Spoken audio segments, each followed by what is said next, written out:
مسیح میں آپ سب کو سلام۔ عزیزو، کیا آپ کو معلوم ہے کہ ایک شہزادہ خداوند سے بے حد محبت رکھتا تھا؟ ان کا نام حزقیہ تھا۔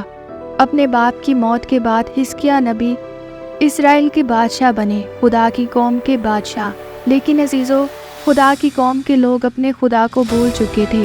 انہوں نے بت تراش لیے تھے اور ان کی پوجا کرتے تھے۔ وہ خدا کے بارے میں اب بالکل نہیں سوچتے تھے۔ وہ اس خوبصورت ہیکل کو بھی بھول چکے تھے جو بادشاہ سلیمان نے خدا کے لیے بنوائی تھی۔ عزیزو، خداوند کی اس ہیکل میں اب کوئی بھی قربانی گزرانے یا حمد کرنے نہیں جاتا تھا۔ بدکار لوگوں نے اس ہیکل کے دروازوں کو بند کر کے کیل گاڑ دیے تھے تاکہ کوئی اس میں داخل نہ ہو سکے۔ عزیزو، پہلے لوگ بڑی ہنسی خوشی زندگی گزار رہے تھے، لیکن اب وہ اکثر پریشان رہتے تھے۔ وجہ یہ تھی کہ اب ہر سال دشمن اس ملک پر چڑھائی کرتے اور بنی اسرائیل کو لوٹ کر لے جاتے تھے۔ خدا کو بھول جانے کی یہ سزا اب وہ بھگت رہے تھے۔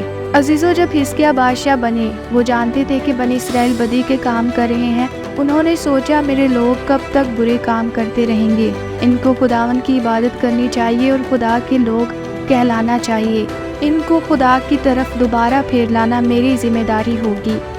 عزیزو، پھر حزقیہ نے تمام بتوں کو توڑ ڈالا اور لوگوں کو بھیج کر یروشلم کی ہیکل کو دوبارہ کھلوایا۔ انہیں فرش سے لے کر چھت تک خوب صاف کر کے سجایا اور اپنے خادم بھیج کر لوگوں کو یروشلم بلوایا۔ انہوں نے کہا، ہم خداوند کے حضور ہدیے گزاریں گے اور اسے فریاد کریں گے کہ وہ ہمیں معاف کر دے۔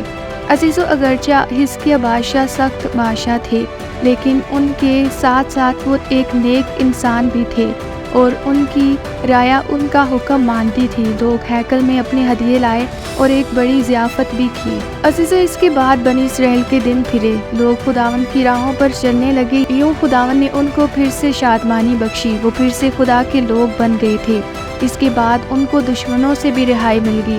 عزیزو، حزقیہ بادشاہ ایک باری فوج لے کر دشمنوں پر چڑھ آئے اور انہیں بھگا دیا۔ اس کے بعد کافی دیر تک دشمنوں کو بھی بنی اسرائیل پر حملہ کرنے کی کبھی جرأت نہ ہوئی۔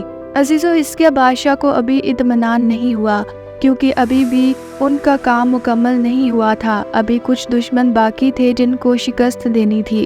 وہ چاہتے تھے کہ بنی اسرائیل اور زیادہ خوش شادمان اور طاقتور ہو جائے۔ وہ چاہتے تھے کہ لوگ خداوند سے اور بھی زیادہ محبت کرنے لگے۔ لیکن اچانک بادشاہ بیمار ہو گئے۔ ان کی حالت روز بروز بگڑتی گئی۔ کسی طرح سے بھی وہ صحتیاب نہیں ہو رہے تھے۔ آخرکار وہ بہت مایوس ہو گئے، کیونکہ وہ چاہتے تھے کہ اپنی قوم کو خدا کی طرف پھیرنے کے کام کو مکمل کر دیں۔ وہ ابھی ان باتوں کو سوچ ہی رہے تھے کہ اچانک دروازہ کھلا اور ایک آدمی اندر داخل ہوا۔ یہ یسایہ تھے، وہ خدا کے نبی تھے۔ وہ اب حزقیہ کو خدا کی طرف سے ایک پیغام دینے آئے تھے۔ نبی نے کہا، بادشاہ سلامت، آپ کی موت کا وقت قریب آ پہنچا ہے۔ آپ کو اب دوستوں اور رشتہ داروں کو خدا حافظ کہنا ہوگا۔ عزیزو، حزقیہ بادشاہ یہ باتیں سن کر سخت گھبرا گئے۔ بے شک وہ موت سے نہیں ڈرتے تھے، کیونکہ وہ خدا سے محبت کرتے تھے۔